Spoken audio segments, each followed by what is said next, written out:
So we were looking at the 3D sound analysis, and I wanted to do this little extra video to get you guys thinking about stuff. I've got what looks like quite an innocent hi-hat here. I'm going to play it to you.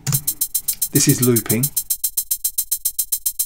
So it depends on your speaker system or your earbuds how much you're hearing. That sounds quite innocent. It doesn't sound like it's going to be dangerous to use. Now actually, let me show you something. 3D frequency analysis.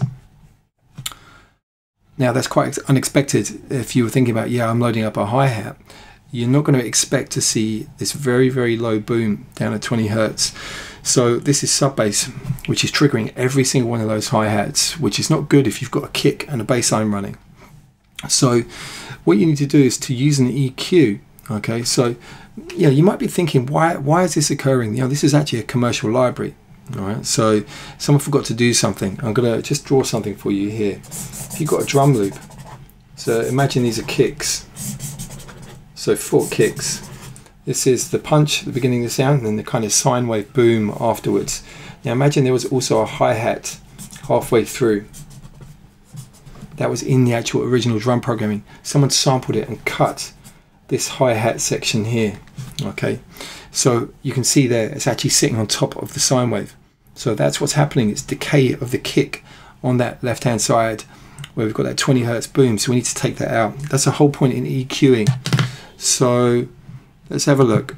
The EQ I've got here is this Yamaha one. So this is set at 307 Hertz.